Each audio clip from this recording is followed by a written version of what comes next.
A gente planeja algumas coisas, né? Mas Deus as dirige da maneira como Ele entende ser melhor. E a gente tinha um plano de ter o reverendo Augustus aqui hoje à noite, ele não pôde estar. E de fato ele fez os exames e ele deu positivo para a Covid.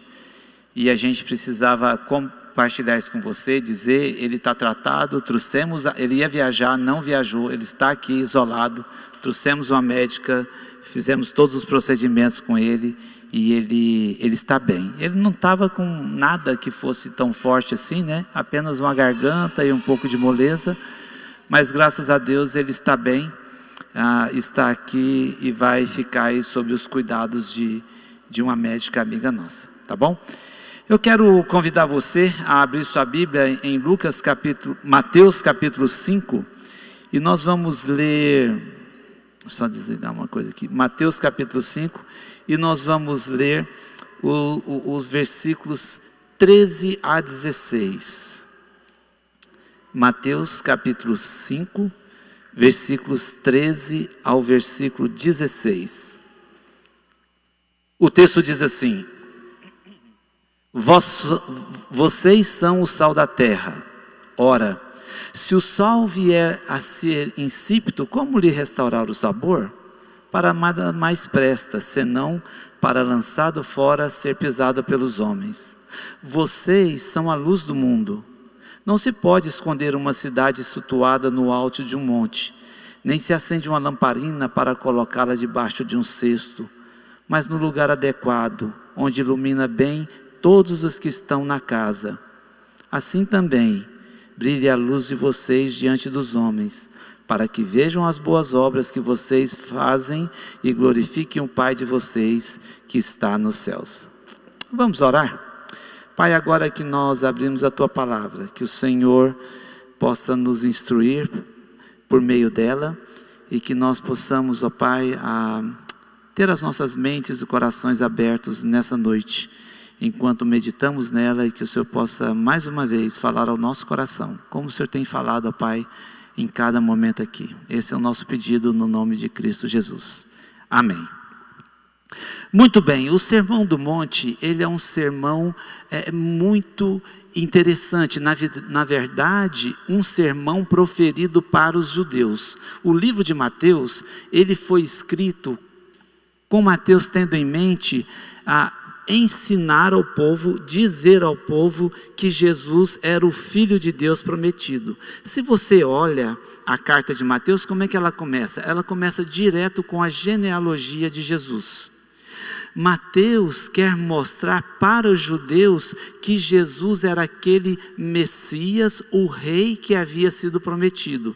Então ele começa com a genealogia, mostrando que aquele Jesus era o filho de Davi, que havia sido prometido.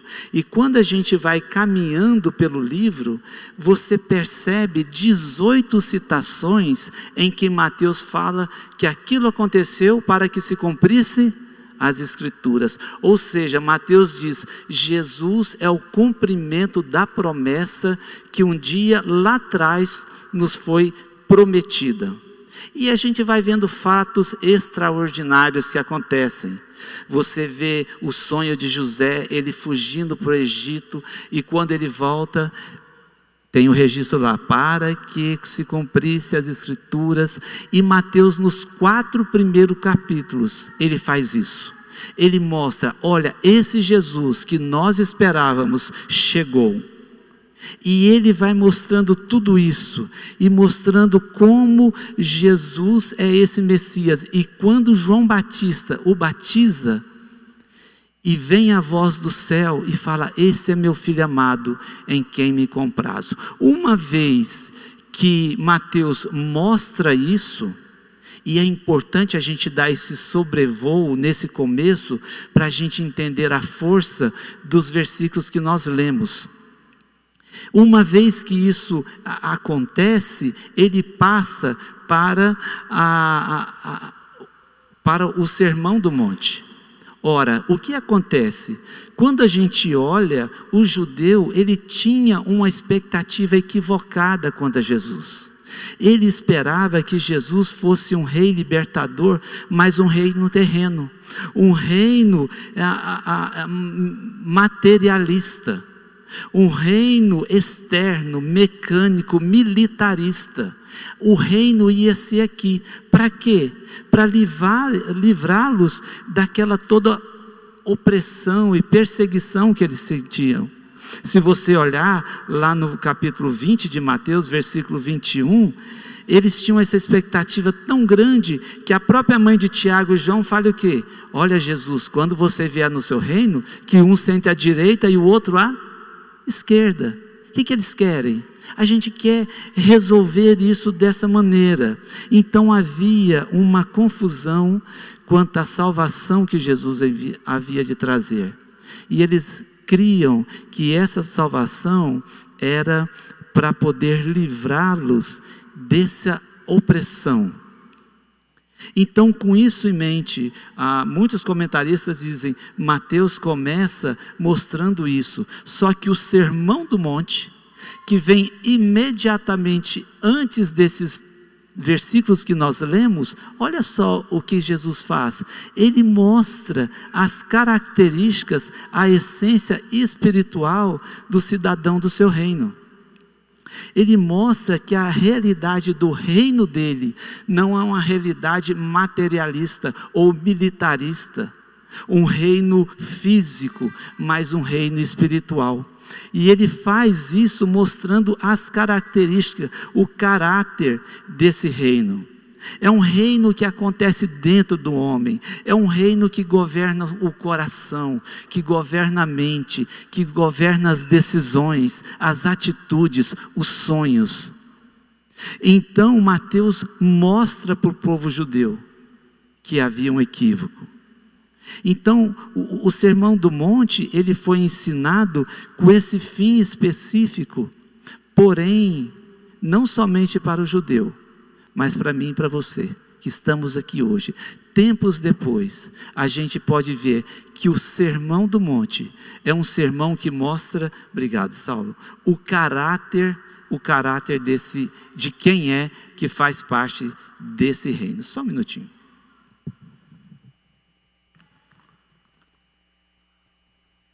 Então, quando a gente vê o Sermão do Monte, ele não é aquele sermão, né, que fala assim, ó, viva dessa maneira, sabe, 5 passos para agradar a Jesus, né?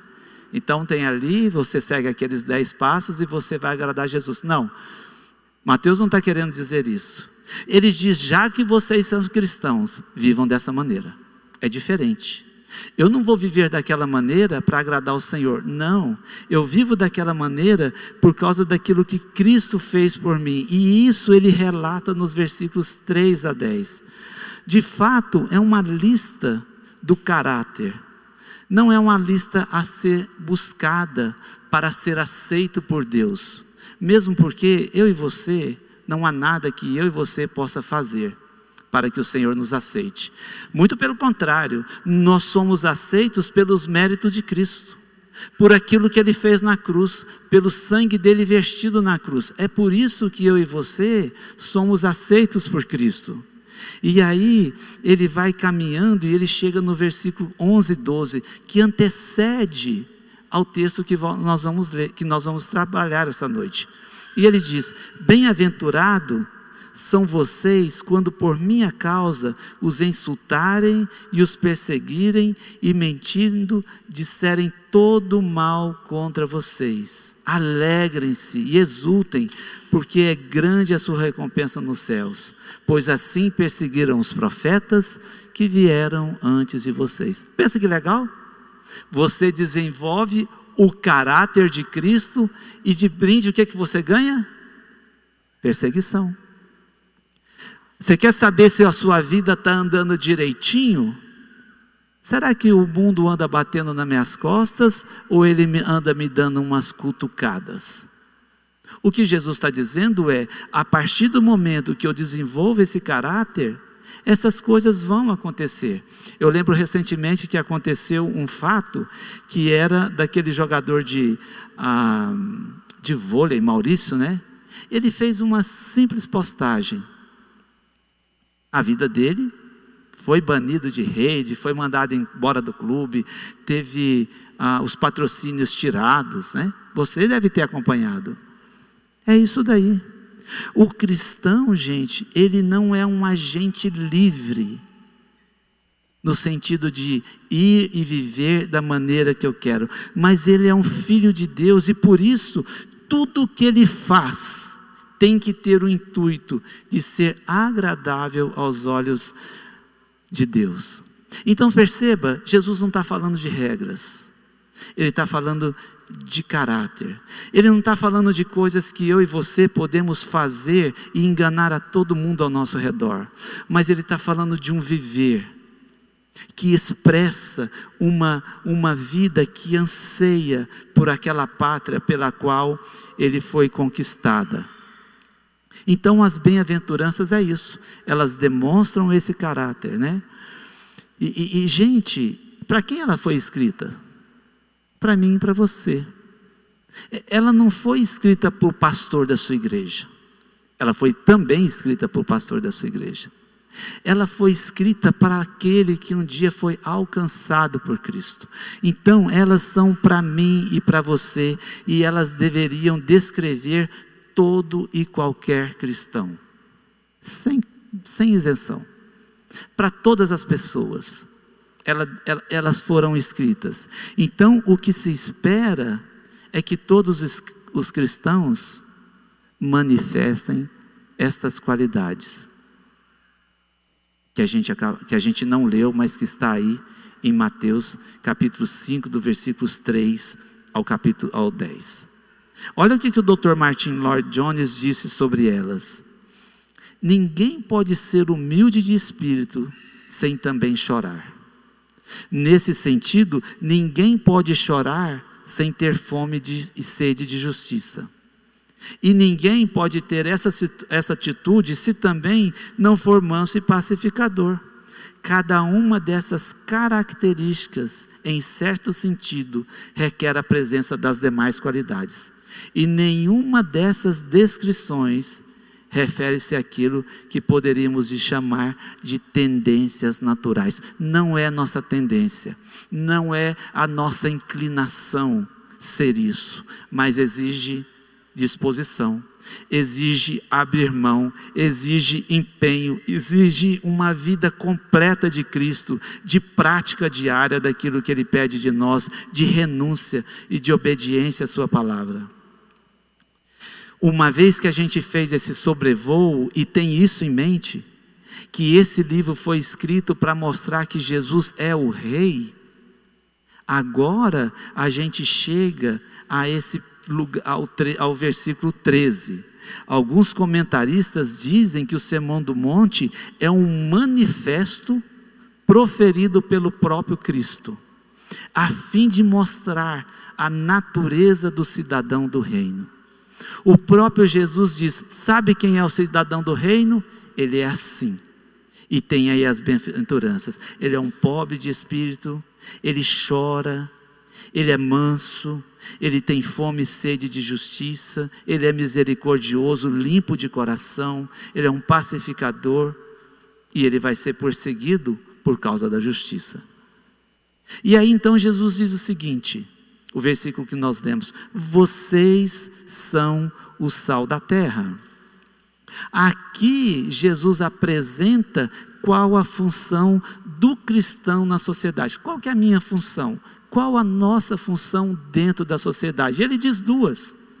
Ele usa dois elementos muito comuns. Ele diz que nós somos sal e que nós somos o quê? Luz. E aí a gente vai poder entender por que ser sal. A primeira questão, Jesus ele quer estabelecer um contraste entre o cidadão do reino e o cidadão desse mundo. E ele fala que o cidadão do reino dele é sal. Agora, como era usado o sal? O sal tem muitas utilidades, mas duas em especial, muito comuns no tempo de Jesus, era de preservação e para temperar.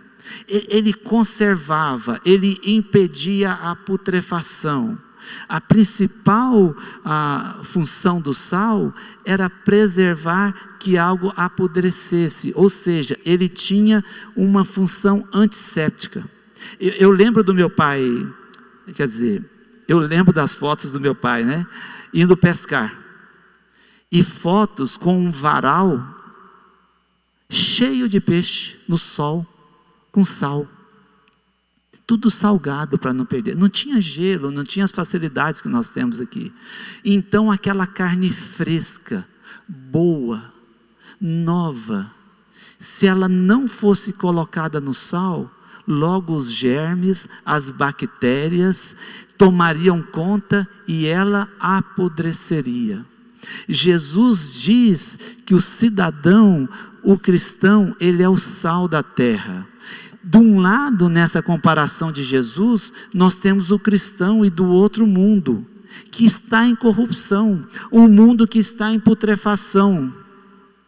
E a gente não precisa ir longe para perceber isso no mundo. Não é verdade isso? A gente fica chocado com as coisas que a gente vê, com as coisas que esse mundo passa, em todas as esferas da sociedade, seja política, seja no mundo corporativo, seja no mundo educacional, seja dentro do microcosmos, que são as pequenas famílias e as histórias que vêm às vezes na televisão, e a gente fala, uau! É uma variedade de hediondez incrível. É crueldade, é depravação, é roubo, é engano. Nada é possível, sabe? Não é possível eu e você darmos um passo sem que a gente se esbarre no mundo que está desmanchando em podridão. Mas Jesus diz o seguinte: vocês são o sal da terra. Vocês são aqueles que devem preservar esse mundo. Vocês, como cidadão dos céus, têm essa responsabilidade. Se o mundo não está pior hoje, é porque tem o sal no meio dele. Talvez eu e você gostaríamos de ver um mundo melhor, mas nós temos que reconhecer que esse sal podia ser mais presente no mundo que a gente está. O Dr. Martin Lloyd Jones, ele faz um comentário sobre isso, e ele diz o seguinte: há uma dificuldade de ter sal na sociedade, e ele cita 3 motivos. O primeiro deles, talvez haja um número reduzido de pessoas verdadeiramente cristãs, verdadeiramente convertidas. A segunda, ele diz, ou são crentes, mas não exibem as qualidades do caráter que são simbolizadas pelo sal. É gente que vai na igreja, que canta, que ora, mas essas qualidades do caráter que Cristo fala não se evidenciam na sua vida por onde ele anda. São pessoas que ouvem, creem, mas que não se submetem, não levam o seu caráter a viverem dessa maneira. Ou quando elas exibem, não o fazem de maneira suficiente. Ser sal é uma postura individual, é uma postura que não depende de outra pessoa, é uma postura que eu e você precisamos ter. E às vezes a gente comete um erro de pensar que ser sal do mundo é tarefa da igreja como instituição. E você olha para a instituição e fala, não, mas eu pertenço àquela instituição. Eu apoio esse pronunciamento, essa postura da igreja. Mas o que Jesus está dizendo é de mim e você como indivíduos, como pessoas. A ênfase não está na instituição, mas ela está em mim e em você, como indivíduos, expressando na vida o caráter das bem-aventuranças, agindo de tal maneira que a nossa maneira de viver transforme a vida das pessoas ao nosso redor. Viver de tal maneira no caráter que os ambientes onde nós estamos inseridos, de maneira tal que o caráter de Cristo transforme o mundo à nossa volta, por meio de mim e de você, que somos sal aonde a gente estiver inserido. Percebe? Não é ser aquele chato. Lembra hoje de manhã o reverendo Augusto Nicodemos falando? O camarada fica lá no WhatsApp, fica lendo a Bíblia, fica fazendo as outras coisas, e depois ele acha ruim que o patrão dá bronca nele, né? Ele comentou isso daqui. Não é ser isso. É ser aquela pessoa que quando chega no ambiente, uma conversa torpe para. Porque chegou aquela pessoa que eu tenho vergonha de dizer isso. O crente não usa nenhuma palavra, ele não fala nada, mas o simples fato dele entrar no ambiente, a conversa muda, porque há um sal, que é um antisséptico, que para a corrupção, que para a putrefação. Então, quando você entra nesse ambiente e isso acontece, você estará agindo como sal. Você vai estar controlando as tendências humanas para a putrefação, para a poluição. É esse o papel do sal. É isso que Jesus diz quando ele diz: vocês são o quê? O sal da terra. Esse mundo está apodrecendo, esse mundo está corrompendo, mas vocês são o sal da terra. Outro aspecto de ser sal da terra é que o crente não é uma pessoa isolada. Nós fomos deixados para ser sal do mundo, não foi para ser sal do saleiro. Não é possível eu querer viver isolado, fora da sociedade, se eu não exercer o papel do sal. Eu tenho que ser sal no trabalho, na faculdade, numa sala de cirurgia, no governo, se eu estou inserido, com meus vizinhos. Esse é o mundo que nós estamos inseridos. O que Jesus disse quando ele orou por mim e por você? Pai, não os peço que os tires do mundo, mas que os livre do mal. Aonde que Jesus orou para que Deus nos guardasse? No mundo, no meio da sociedade. E a consequência de estar no mundo, sendo o sal do mundo, como indivíduos, é que nós seremos perseguidos. É isso que Jesus termina dizendo no versículo 11 e 12. Ah, pastor, eu estou sendo perseguido. Olha, faz parte do pacote da vida cristã. Isso daí vem junto, né? Ou como a gente aprendeu hoje pela manhã, que nós sofreremos, né? Eu achei interessante o reverendo Augusto, aquela explicação dele. Nós sofreremos porque nós vamos querer viver da maneira correta. Todo mundo faz as coisas erradas, mas para o crente é mais difícil, porque ele tem que fazer isso da maneira correta. E ser sal do mundo tem essa implicação. Onde todo mundo dá um jeitinho, o cristão faz da maneira certa. Onde todo mundo dá um nó, o cristão faz da maneira certa. Então a gente tem que cuidar bem da maneira como a gente vive.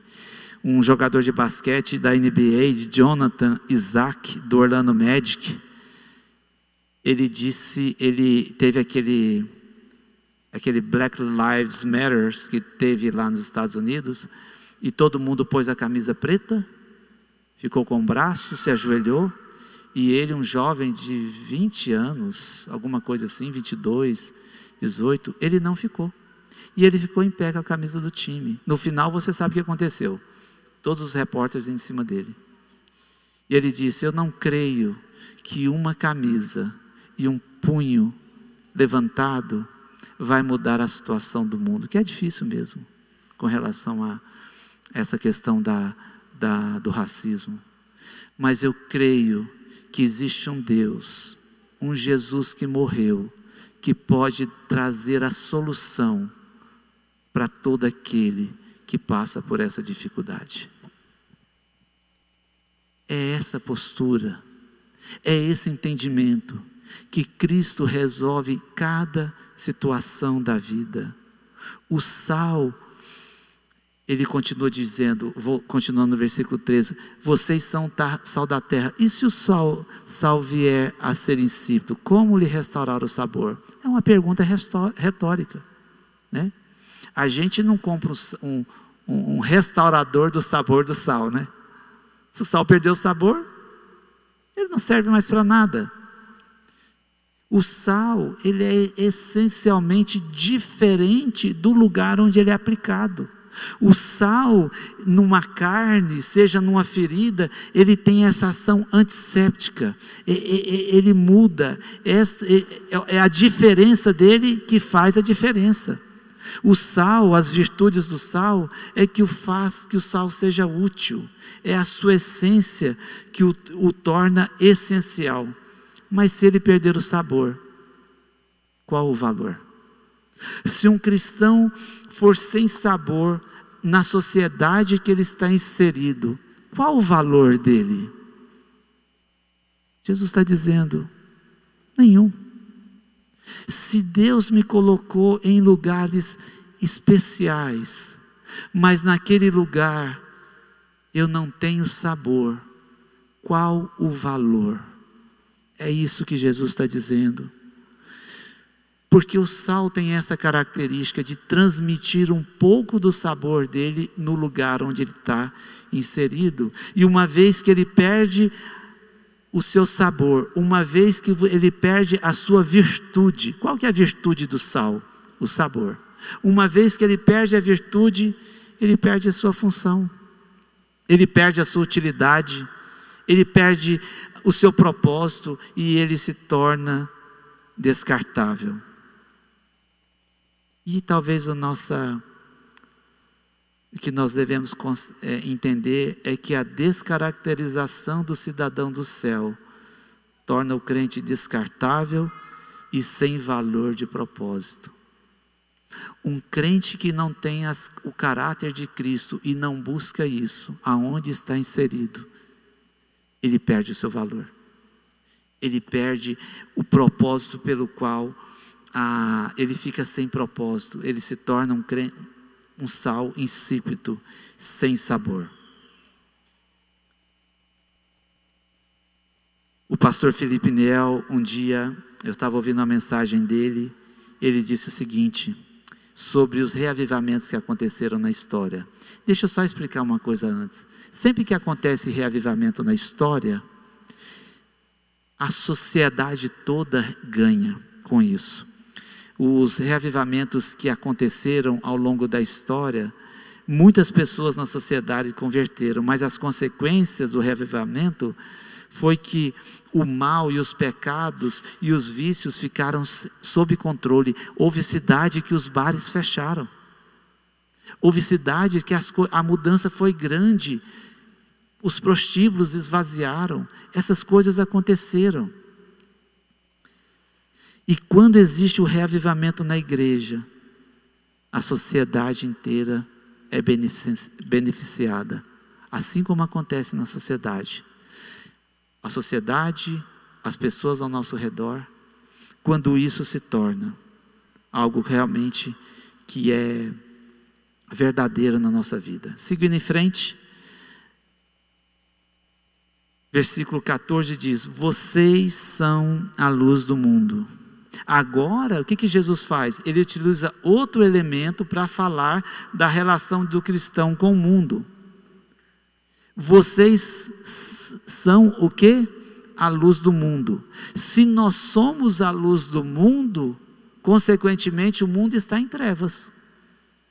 Se no mundo que nós estamos inseridos não há luz, e Jesus disse que essa luz, que nós somos os únicos portadores desse mundo, da luz para esse mundo, significa que esse mundo está em trevas. Nós somos a luz do mundo. E isso não é para que eu e você passamos nos achar e achar que nós somos importantes. Não. Ele diz isso porque Ele é a luz. E se estamos conectados nele, nós seremos essa luz. Mas uma vez que Jesus disse que o mundo está em trevas e que nós somos os únicos portadores dessa luz, a luz não está nos filósofos, nos cientistas, nos pensadores, nos iluminados. Não está. Você pode observar que grande conhecimento, seja ele científico, biológico, matemático, químico, em relações comerciais, por trás dela você encontra pessoas frustradas, com suas vidas destruídas. Esse mundo está em trevas e nada e nem ninguém além dos cristãos pode oferecer um conselho útil. O mais simples cristão, ele tem um conhecimento de vida melhor do que qualquer filósofo, do que qualquer pensador, porque não tem a ver com estudo da filosofia, ou a matemática, ou a química. Tem a ver um relacionamento com Deus que nos criou, que conhece a necessidade do homem, que com seu espírito toca e fala ao coração. Deixa eu contar uma história para vocês. Eu conheci um missionário, ele é falecido, e o nome dele era Seu Santinho. Seu Santinho foi sustentado pela igreja que eu fazia parte, lá em Goiânia, uma igreja presbiteriana, e Seu Santinho era um homem ribeirinho, que andava 2 quilômetros rio acima, 2 horas de canoa rio acima, e descia pregando de comunidade em comunidade o evangelho. Seu Santinho era analfabeto, mas ele lia a Bíblia. Não sei te explicar, mas é assim que era. Ele não sabia ler nada, mas ele abria a Bíblia, e a Bíblia ele conseguia ler. E ele saía na simplicidade dele e pregava. Um dia Seu Santinho veio a Goiânia, e vir a Goiânia, para quem morava às margens do rio Tucuruí, não, Tucuruí não, acho que é de Tucuruí mesmo, esses rios lá para o norte, era um evento assim, fora do comum. Entramos com ele no Carrefour, prateleiras lotadas. Agora pensa bem, um homem que criava o porco embaixo da casa, para comer, e tinha que pegar as coisas no mato. E esse homem entra naquele Carrefour, parece uma criança entrando na Disney, né? E ele continua a caminhada dele serena. E quando a gente estava lá pelo meio da nossa caminhada, ele virou para nós e falou: muita facilidade traz muita dificuldade. Eu fiquei pensando naquilo. Muita facilidade traz muita dificuldade. E eu comecei a pensar na sabedoria, na capacidade daquela observação do Seu Santinho, que tinha as raízes na luz de Cristo. E elas tinham a ver ele tem muito a ver com as lutas do homem, que quer tantas coisas, e vai tendo, e vai se enchendo de dívidas, e vai se enchendo de lutas, porque é fácil, porque eu quero ter, porque é fácil eu ter, e eu encho o meu coração daquilo. E eu fiquei pensando, quanta sabedoria,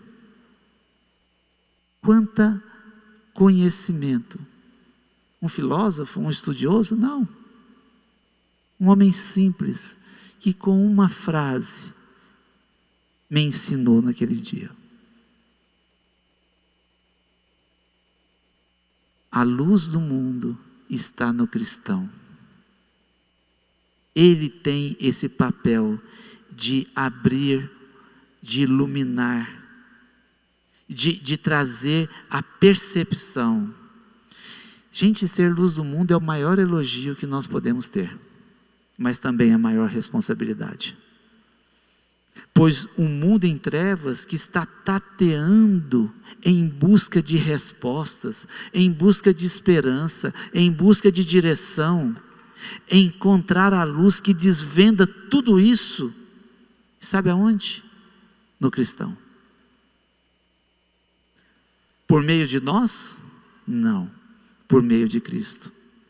Jesus falou: vocês são a luz do mundo, mas ele disse também: eu sou a luz do mundo. São duas declarações muito importantes que a gente não pode perder de vista, porque ser luz do mundo, para sermos essa luz, nós precisamos estar conectados na luz.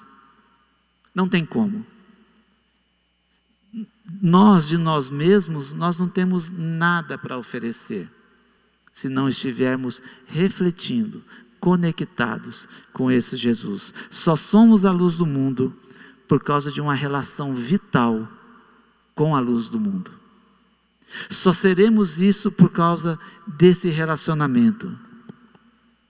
Quem segue a Cristo não andará em trevas, mas terá a luz da vida. Mateus 8,12. Paulo também disse: porque no passado vocês eram trevas, mas agora são luz do Senhor. Vivam como filhos da luz. Efésios 5,8. De fato, nós não só recebemos essa luz no nosso relacionamento com Cristo, mas Ele também nos transforma em transmissores dessa luz. Nossa união com Cristo transforma a nossa natureza. Antes alguém que andava nas trevas, agora anda na luz.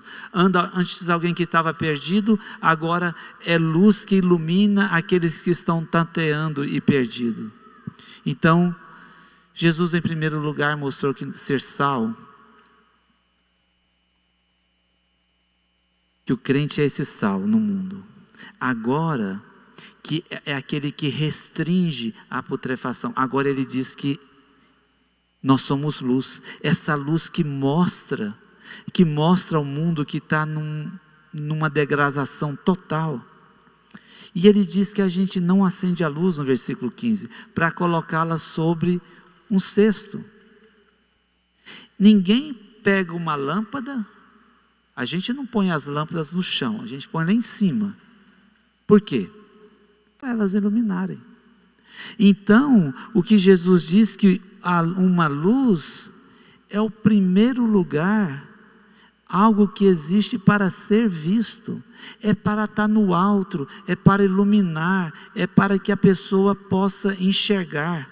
O cristianismo de uma pessoa, ela tem que ser visível a todos os que rodeiam.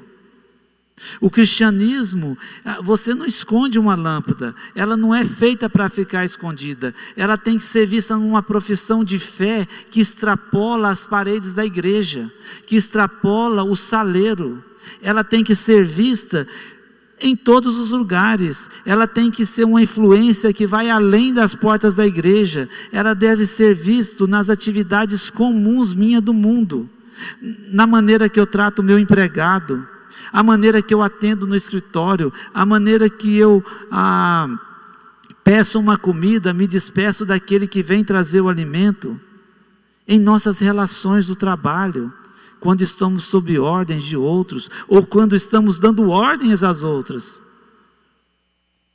na maneira como a gente dirige o carro, quando você toma aquela fechada, quando você vai estacionar, e o camarada espertão pega o seu lugar. A Gica sabe a minha luta para manter as virtudes de Cristo nessa hora. Eu queria chutar as virtudes tudo e dar um tiro logo de uma vez, para acabar com aquilo lá. Miserável, pegou o meu lugar. Fiquei aqui esperando 5 minutos, ele veio e pum, entrou. Um dia eu estava na cidade indo levar meus filhos, né? O Daniel, esse ano passado, e de repente, 7 da manhã, né? Acabou de fazer a devocional e pá, a mão na buzina. E eu voltando para casa e o Espírito me incomodando. É assim que você vive? Mais uma vez, Senhor, perdoa. Não estou sendo luz para o meu filho, para o coleguinha dele. Está errado. Na atitude que assumimos quando estamos no campo, no beach tênis, né? Eu estava conversando, o beach tênis é o esporte do momento. Como é que eu ajo? Como é que eu reajo? Deve ser cristão na fábrica, na oficina, na faculdade, em tudo quanto é lugar. Como é que é a minha reação?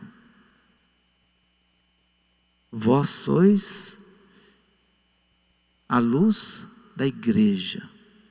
Da igreja? Do mundo. Nós precisamos ser sal fora desse saleiro. Nós precisamos ser luz fora da igreja. Isso significa que a fé de um cristão professo deve ser visível por todos, iluminando aqueles que estão tateando em busca do caminho. E Jesus fala: assim brilhe também a luz de vocês diante dos outros, para que vejam as boas obras que vocês fazem e glorifiquem o Pai de vocês que está nos céus. A luz serve de guia, nós já sabemos isso. A gente sabe também o quanto é difícil andar sem luz. Se a gente apagar essas luzes aqui, imagina quantos tropeções você vai tomar daqui a chegar até lá em cima. A luz, ela é feita para iluminar o caminho. Do mesmo modo, nós devemos ser aqueles que iluminam o caminho dos nossos semelhantes. A luz não ilumina ela mesma.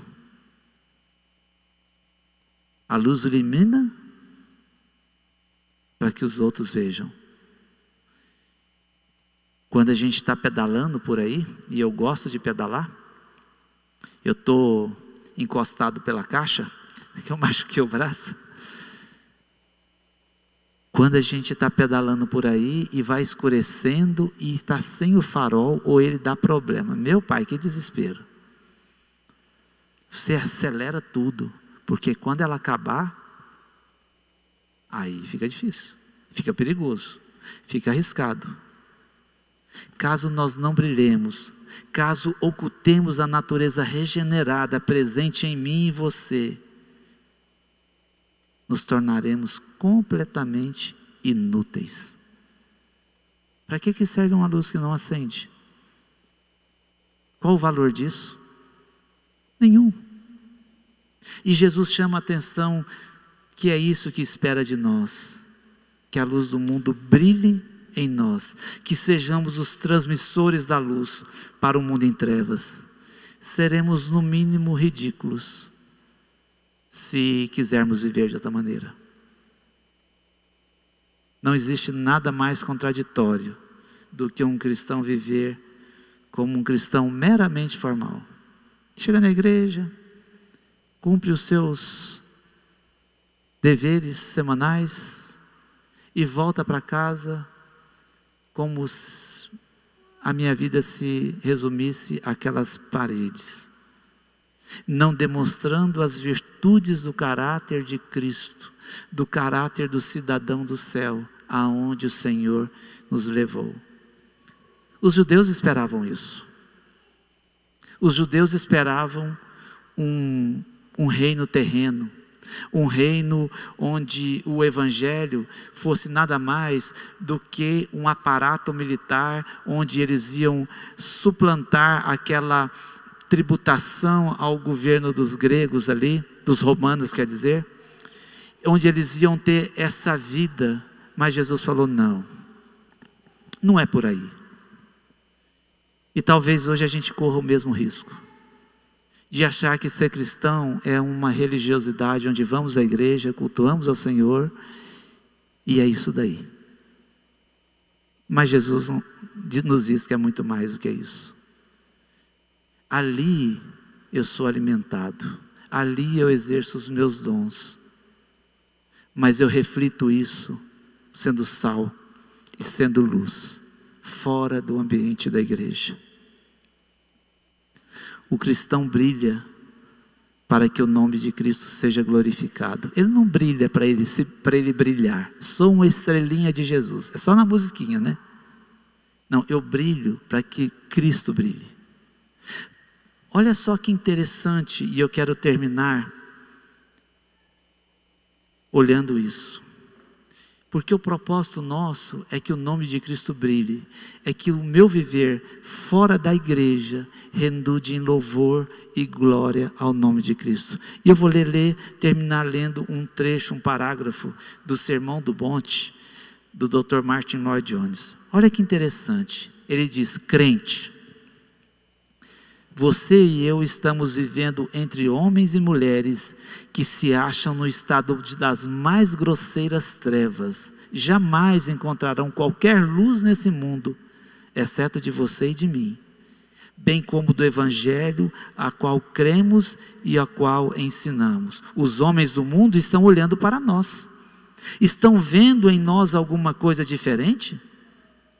Nossas vidas servem de reprimenda silenciosa contra a vida deles?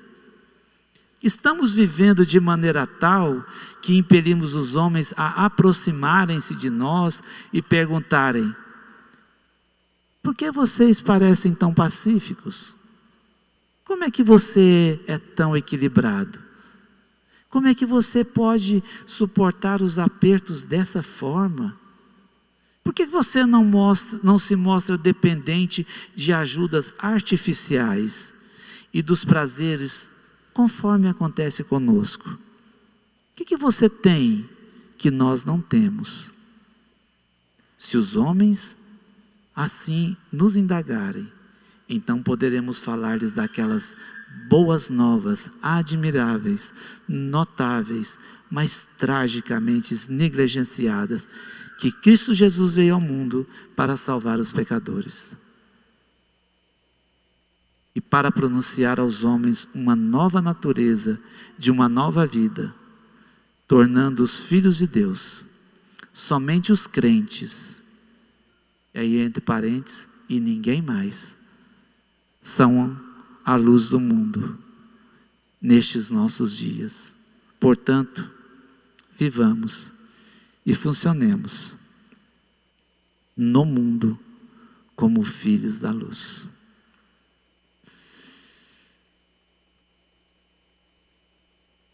O meu desafio essa noite é que a gente possa ser essa luz na cidade, na sociedade, aonde a gente estiver inserido. E eu queria trazer para vocês algumas aplicações. Primeiro, lembrar que Cristo não veio a esse mundo somente para nos livrar do inferno, para que vivamos uma vida gostosinha, quentinha, protegida, mas para que sejamos sal, para que sejamos luz onde estivermos. Então, eu queria desafiar você a 4 coisas. Primeiro, faça um compromisso de desenvolver o caráter de Cristo, que Cristo planejou para os cidadãos do seu reino. Busque crescimento na fé. De que maneira? Leitura bíblica, oração, ouça bons podcasts, mensagens, tem tanta coisa boa, tantos pastores pregando. Encha a sua cabeça, encha seu coração da palavra, da verdade. Separe um tempo regular para crescer na fé. Achei tão legal e tão desafiador, né? Você olha para o reverendo Augusto e pensa: esse homem não precisa de mais nada, já sabe a Bíblia de cor. Mas você viu no dia das perguntas? Eu leio a Bíblia, e eu termino, e eu leio de novo, e eu oro, e eu torno a ler. E se eu perco um dia, eu quero ler dobrado no outro. Porque quanto mais perto a gente está de Deus, mais nós nos conhecemos. E quanto mais nós nos conhecemos, mais perto nós queremos estar de Deus. Porque é um pecador pronto para fazer as piores coisas. O primeiro desafio é esse: faça o compromisso de desenvolver o caráter que Cristo planejou, gastando tempo na sua agenda, gastando tempo. Esse é meu tempo para isso. Ponha na sua agenda, separe esse tempo. Segundo, seja sal e luz na vida de algum amigo descrente. Nós temos amigos descrentes. Quem é que tem amigo descrente aqui? Levante a mão. Olha só, que bom. Seja sal e luz na vida dele. Seja intencional na sua amizade. Ore por ele. Peça a Deus uma oportunidade de compartilhar a fé. Que ele perceba a luz, que ele perceba o sal que você é nesse mundo. Ore, incentive um ao outro em casa, outros amigos cristãos a fazerem isso, como indivíduos e como famílias. Terceiro, administre suas finanças, a fim de que o uso dos seus recursos expressem que você faz parte de outro reino. Não viva nesse mundo para esse mundo, mas use os recursos que Deus está te dando. Invista na eternidade. Invista no reino. Invista em uma missão. Invista num missionário. Invista num jovem que quer estudar no seminário. Sabe? Seja um dizimista fiel. Viva dessa maneira. Administre suas finanças de que maneira que, se você abrir o seu orçamento, esse cara fala, esse cara é crente. Esse cara é diferente. Esse orçamento dele aqui não é comum, não é normal. Faça isso. Se você quiser possuir poder espiritual em sua vida e ser abençoado, dirija-se diretamente ao Sermão do Monte. Viva-o, ponha em prática, dedique-se a ele. E ao fazer assim, você vai receber as bênçãos prometidas ali. Lembre-se, o versículo 11 e 12 fazem parte. Perseguição vem no pacote. Que o Senhor nos ajude. Que o Senhor nos ajude na nossa jornada cristã. Essa semana fomos tão desafiados. Que bênção foi ouvir o reverendo Augusto falando sobre depressão. E quantas coisas a gente procura, porque a gente não está gastando tempo em ser sal e luz. Que o Senhor nos ajude, que o Senhor os leve para casa em segurança, que o Senhor os guarde, os proteja, e que a gente possa sair daqui, né, descansados, com as baterias recarregadas, mas com esse propósito: Senhor, me ajuda a cumprir a função para que o Senhor me criou, de ser sal e ser luz. Vamos orar? Nosso precioso Deus, nós te agradecemos muito por essa semana que o Senhor nos deu aqui, tempo tão especial. Nós demos risada, brincamos, foi tão divertido, tivemos tempo para descansar, fazer novas amizades, noites bem legais. E agora, Pai, nós chegamos ao final dessa semana, gratos ao Senhor que nos permitiu chegar até aqui. Nós queremos colocar diante do Senhor as nossas vidas, a vida daqueles irmãos que já foram para casa, que já tiveram que voltar. Que o Senhor nos ajude a buscar diariamente, pôr em prática essa vida que o Senhor tem para nós, como filhos do Senhor. Nos ajude na nossa jornada cristã, nos ajude na nossa caminhada cristã, a fim de sermos sal e luz no mundo. Também, ó Pai, eu peço por aqueles que estão com Covid, reverendo Augusto, outros irmãos que estavam aqui conosco, que tiveram que ir embora, que o Senhor guarde, proteja. Há tanta gente, ó Pai, nossa nação passando por esse momento. Traz, ó Pai, alívio, traz cura, que esse pessoal possa se recuperar e possa ficar bem. Protege-nos, guarda de nós, nos leve em segurança para as nossas famílias. Que a gente possa voltar para nossas casas com esse coração cheio de gozo. O gozo de sabermos que somos filhos do Senhor, que temos uma pátria celestial, e enquanto aqui, nós possamos ser sal e luz nesse mundo. Essa é a nossa oração, no nome de Cristo Jesus. Amém.